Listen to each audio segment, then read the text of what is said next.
हर हर महादेव साथियों, आप सभी का मेरे चैनल लव यू जिंदगी में तहे दिल से स्वागत है। आप सुन रहे हैं अर्चना वर्मा की लिखी हुई अपनी पसंदीदा कहानी वफा। अब हम करेंगे का 92 भाग। मंडी, हिमाचल प्रदेश, इंडिया। आखिर ऐसा कब तक चलेगा? पिछले 4 दिन से आपने खाना पीना भी छोड़ रखा है। ऐसे में तो आप बहुत कमजोर हो जाएंगी। माथा ने प्यार से ईशानी के सर पर हाथ फेरते हुए कहा। मैं कमजोर नहीं होना चाहती, मैं मरना चाहती हूँ। अब मैं जीना नहीं चाहती। ईशानी ने अपना चेहरा दोनों हथेलियों में छिपा कर लिया। वो फूट फूट कर रो रही थी। ना ना, तुम इतनी आसानी से नहीं मर सकती। चलो तुम जल्दी से खाना खा लो, फिर उसके बाद मैं तुम्हें तुम्हारे रणविजय को दिखाता हूँ। ईशांत मलिक ने ईशानी के आगे प्लेट करते हुए कहा। तुम कब आए? चले जाओ यहाँ से, मैं तुम्हारी शक्ल भी नहीं देखना चाहती। ईशानी ने गुस्से में ईशांत मलिक की तरफ देखते हुए कहा। अब तो ये शक्ल तुम्हें 24 घंटे देखने पड़ेगी। शादी जो करने वाला हूँ मैं तुमसे, चलो चुपचाप अच्छे बच्चों की तरह खाना खा लो, वरना मुझे और भी तरीके आते हैं खाना खिलाने के। अब ये तुम पर निर्भर करता है कि तुम प्यार से खाना चाहती हो या जबरदस्ती। ईशांत मलिक ने एक निवाला तोड़कर ईशानी के आगे बढ़ाया। मुझे खाना नहीं खाना, ईशानी ने गुस्से से अपना मुंह फेरते हुए कहा। खा लो, वरना फिर अपने रणविजय को देख नहीं पाओगी। मैंने तो सोचा था अपनी शादी से पहले वाली शाम को अपनी होने वाली बीवी को गिफ्ट में उसके एक्स हस्बैंड का चेहरा दिखाऊंगा। अब तुम सोच लो तुम्हें क्या करना है, तब तक मैं तुम्हारे कमरे में टीवी सेट करता हूँ, ईशांत मलिक ने कहा। ईशांत मलिक ने वही प्लेट छोड़कर सामने लगे टीवी को केबल से जोड़ दिया, लेकिन तब तक ईशानी खाना नहीं खा रही थी। टीवी जोड़कर ईशांत मलिक ने जबरदस्ती रोटी का टुकड़ा ईशानी के मुंह में भर दिया। तुम्हारा पति, तुम्हारा रणविजय 10 साल के बाद वापस अपने देश आया है। इस खुशी में तुम्हारा खाना खाना तो बनता ही है।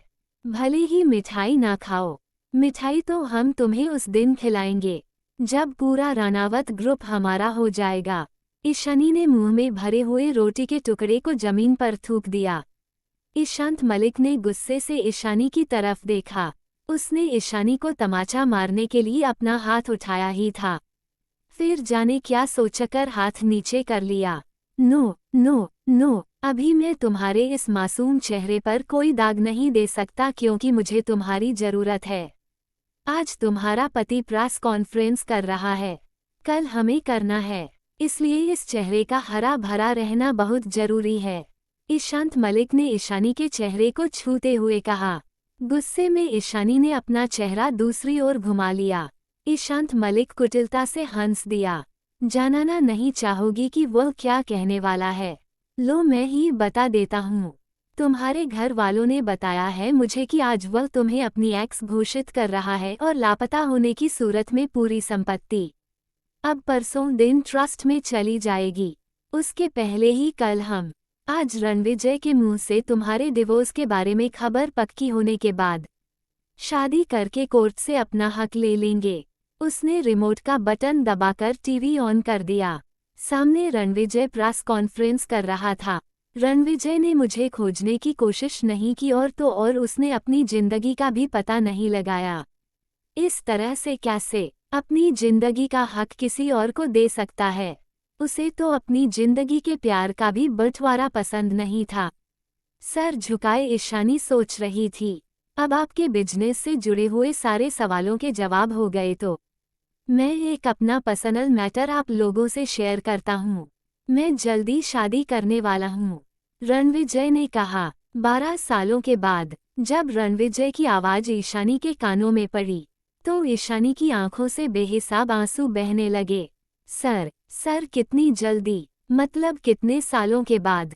एक रिपोर्टर ने सवाल किया। घबराए मत, अब मैं ज़्यादा इंतजार करवाने वाला नहीं हूँ। चारों ओर से मेरे ऊपर प्रेशर बन रहा है। मैं बस 3 दिन के बाद शादी करूंगा, रणविजय ने हल्के से मुस्कुराते हुए कहा। पर जहां तक हमने सुना है कि आपकी शादी हो चुकी है, दूसरे रिपोर्टर ने कहा। हाँ, ये बात मैंने भी सुनी है क्योंकि मुझे पिछला तो कुछ याद नहीं। पर शायद उनके बारे में झूठी अफवाह फैलाई गई कि वो एक फ्रॉड थी, जिसने मेरा इस्तेमाल किया और फिर खुद ही इस रिश्ते से हट गई। पर सच्चाई यह है कि उन्होंने खुद अपनी पूरी संपत्ति, जो कि मेरी वाइफ होने के नाते उनके नाम होती, सब कुछ वापस मेरे नाम कर दिया है। इसकी कॉपी कल मैं मीडिया को दे दूंगा। उससे पहले कल सुबह से मुझे कोर्ट में जमा करना है। इसके बाद हम शादी कर लेंगे। रणविजय ने एक स्टाम्प पेपर सबके सामने लहराते हुए कहा, सर, हम उनसे मिलना चाहते हैं, आपकी वाइफ से। आखिर उन्होंने इतनी बड़ी संपत्ति बिना किसी शर्त के आपको कैसे दे दी? एक रिपोर्टर ने सवाल किया।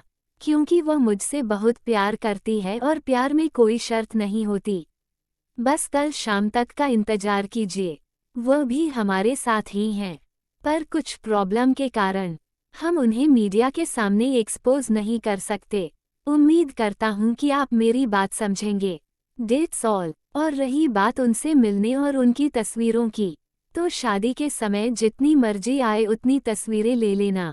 कोर्ट के सामने के बटन बंद करता हुआ रणविजय अपने चेयर पर से उठ गया, जो सीधा इशारा था कि अब वो मीडिया के किसी भी सवाल का जवाब नहीं देगा।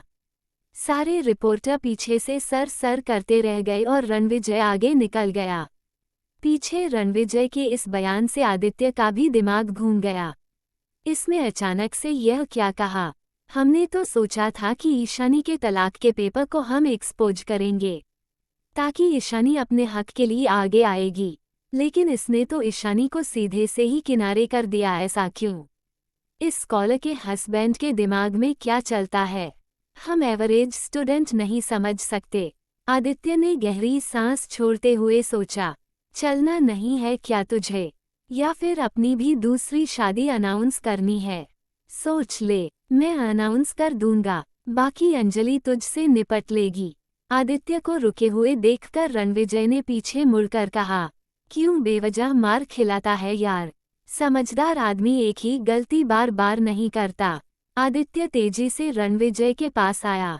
रिपोर्टर के निकलने से पहले दोनों गाड़ी में बैठ चुके थे। तूने ये क्या कहा? तूने सोचा भी है किसका अंजाम क्या होगा? हम कहाँ से कल ईशानी को मीडिया के सामने लेकर आएंगे? आदित्य परेशान था। अंजाम मुझे नहीं सोचना, बल्कि अब वह सोचेंगे जिन्होंने अब तक ईशानी को अपने पास रख रखा है। और हमें ईशानी को मीडिया के सामने लाने की कोई जरूरत नहीं, वो खुद ईशानी को अब मीडिया के सामने लेकर आएंगे। हमें तो बस उनकी चाल उनके ही सर पर लपेटनी है। जल्दी चल, आज रात को ही हमें लखनऊ के लिए निकलना है। वहाँ शिवम परेशान है। रणविजय ने आदित्य से कहा। परेशान है का क्या मतलब? अपनी शिवी ठीक तो है ना?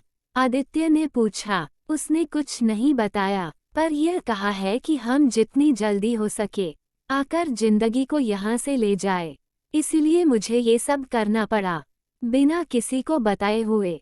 आज रात को हम अपने प्राइवेट चॉपर से ही लखनऊ के लिए निकल लेंगे। घर में किसी को भी इसकी भनक नहीं लगनी चाहिए। वहाँ का इंतजाम शिवम ने देख लिया है। रणविजय ने आगे का प्लान आदित्य को समझाया। तारांकन तारांकन तारांकन तारांकन तारांकन। लखनऊ, उत्तर प्रदेश की राजधानी, जिसे नवाबों का शहर भी कहा जाता है। ये शहर अपनी विरासत और अपने नवाबी ठाठ के लिए पूरी दुनिया में मशहूर है। रात के करीब 12 बजे बज रहे थे। पूरा शहर सो चुका था। रह रहकर गली में आवारा कुत्तों के भौंकने की आवाज सुनाई पड़ रही थी और साथ में मोहल्ले का चौकीदार आकर तेज आवाज में सीटी बजाता हुआ गली से निकलता था। यह एक मध्यम वर्गीय परिवारों का पुराना मोहल्ला था, जैसा कि आमतौर पर पुराने मोहल्ले में होता है, वैसे ही इस मोहल्ले की बनावट थी। 14 फीट चौड़ी गली वाली सड़क के दोनों तरफ मकान बिल्कुल सटे हुए थे। अगर किसी एक के छत पर पहुंच गए तो पूरे मोहल्ले में आराम से घुमा जा सकता था, और यही कारण था कि हर घर के छौंक की सुगंध पहले घर से अंतिम घर तक आराम से पहुंच जाती थी। पूरे मोहल्ले में भाईचारा भी बहुत था और जलन भी। दिसंबर का महीना था, ठंड भी जोरों की पड़ रही थी। सब लोग अपने अपने घरों में हीटर जलाकर रजाई और कंबल में दुबके पड़े थे। पूरा मोहल्ला बिल्कुल सुना था। ऐसे में अकेले छत पर आने में भी डर लगता था। इसी मोहल्ले के ऐसे ही एक छत पर एक मासूम सी 17 साल की लड़की घुटनों में अपना सर दिए बैठी थी। शीतलहर ऐसे चल रही थी कि रजाई में भी हाथ पैर ठंडे हो रहे थे। पर इस लड़की को तो जैसी ठंड भी नहीं लग रही थी। ठंड से बचने के लिए इसके शरीर पर मात्र एक फटा पुराना शॉल था। लाल रंग के पटियाला सूट और सलवार पहने हुए इस लड़की ने शॉल से अच्छी तरह से खुद को लपेटा हुआ था। रह रहकर इस लड़की का पूरा बदन सूखे पत्ते की तरह कांप उठता था। पता नहीं चल रहा था कि ठंड की वजह से कांप रही थी या फिर कोई एक और बात थी। काफी देर के बाद जब उस लड़की ने अपना सर अपने घुटनों से उठाया तो सीढ़ियों पर जल रहे बल्ब की रोशनी में उसका चेहरा दिखा। लड़की बहुत खूबसूरत थी। एलईडी बल्ब की रोशनी में उसका दूधिया गोरा रंग बिल्कुल चांदी की तरह चमक रहा था। बड़ी बड़ी काली आंखें काफी देर तक रोने और ठंड के कारण लाल हो चुकी थी। चेहरा सूज गया था और उसकी गोरे गोरे गालों पर उंगलियों के छपे श्याम निशान साफ साफ दिखाई पड़ रहे थे। कमर से नीचे तक आते हुए लंबे घने काले सिल्की बाल बुरी तरह से बिखरे हुए थे। इस बात की गवाही दे रहे थे लड़की को बालों से पकड़कर बहुत जोर से मारा गया है। धीरे से लड़की ने अपने दोनों आंखों को पोंछा और आसमान की ओर एकटक देखने लगी। कृष्ण पक्ष की रात में चांद भी नहीं था, सिर्फ सितारों का साम्राज्य आसमान में था। काफी देर तक वह लड़की आसमान के सितारों में कुछ खोज रही थी। तभी उसकी नज़र एक चमकीले तारे पर जाकर रुकी। सुनी और खाली आंखों से वह लड़की उस सितारे को बहुत गौर से बहुत देर तक देखती रही। फिर धीरे से बोली, मम्मी क्यों मुझे छोड़कर चली गई तुम? क्या मैं सच में इतनी बुरी हूँ? क्या मैं मनहूस हूँ? प्लीज मम्मी वापस आ जाओ ना। तुम्हारे बिना मुझे कुछ अच्छा नहीं लगता। कोई मुझे प्यार नहीं करता। प्लीज मम्मी तुम वापस आ जाओ। मैं प्रॉमिस करती हूँ कि मैं कोई शैतानी नहीं करूँगी। हमेशा तुम्हारा कहना मानूंगी और एक अच्छी बेटी बनकर रहूंगी। पापा भी मुझे छोड़कर पता नहीं कहाँ चले गए। पापा, आप तो कहते थे कि मैं आपकी जिंदगी हूँ। क्यों नहीं मुड़कर एक बार भी देखते कि आपकी जिंदगी की क्या हालत हो गई है? आपने भी मुझे क्यों छोड़ दिया? पापा, आपने तो कहा था कि आप मुझे लेने वापस जरूर आएंगे, जल्दी आएंगे, पर आप क्यों नहीं आए अब तक? मैं थक चुकी हूँ आपका इंतजार करते करते। कब तक आइएगा आप? बोलिए ना पापा। पापा, आप प्लीज जल्दी से आ जाओ ना। मुझे यहाँ नहीं रहना। यहाँ कोई अच्छा नहीं है। कोई मुझे प्यार नहीं करता। सब डांटते मारते रहते हैं। प्लीज पापा, मामी बहुत बुरी है। मुझे बिल्कुल भी प्यार नहीं करती। मम्मी, तुम तो पापा को देख रही होगी। प्लीज उनसे कहो कि वह आकर मुझे जल्दी से यहाँ से लेकर जाए, वरना मैं मर जाऊंगी। मम्मी, और अगर पापा को नहीं भेज सकती तो मुझे अपने पास बुला लो मम्मी। मैं तुम्हारे पास आना चाहती हूँ। Mummy, please mummy. लड़की बहुत कुछ कहना चाहती थी, उसकी आवाज उसका साथ नहीं दे रही थी। सितारों से बातें करते करते लड़की एक बार फिर फफक कर रो पड़ी। इस मासूम सी लड़की का दर्द इतना गहरा था कि इसकी हालत और दर्द को देखकर आसमान भी रो पड़ा। हल्की हल्की बूंदाबांदी शुरू हो गई। लड़की ने आसमान की तरफ देखा, फिर धीरे से उठकर खड़ी हुई और चुपचाप सीढ़ियों से नीचे की तरफ चल दी और छोड़ गई अपनी हालत पर आसमान को रोने के लिए, क्योंकि इस लड़की के पास तो रोने की भी फुर्सत और इजाजत नहीं थी। अगर गलती से भी मोहल्ले के किसी घर की खिड़की से भी किसी ने उसे देख लिया होता तो सुबह पूरे मोहल्ले को एक अच्छा मसालेदार टॉपिक मिल जाता और उसके बाद इस लड़की की जो हालत होती, शायद आज से भी ज्यादा बुरी। लड़की ने बिल्कुल धीरे से बेआवाज सीढ़ियों का दरवाजा बंद किया और नीचे आकर अपने बिस्तर पर लेट गई, इस बात से अनजान कि कोई दो आंखें उसकी इस हरकत को कई रातों से नोटिस कर रही है। लड़की के नीचे जाते ही उन आंखों से भी आंसू के दो बूंद टपक पड़े। चाचू, किसी भी तरह से कल चले आओ। अब इसका दर्द मुझसे देखा नहीं जाता। ये लड़की जिंदगी थी, रणविजय सिंह राणावत की जिंदगी, जो कि मुश्किल हालातों में अपनी जिंदगी किसी तरह से काट रही थी। ये शिवम था, जो कि जिंदगी की हरकतों पर नजर रख रहा था।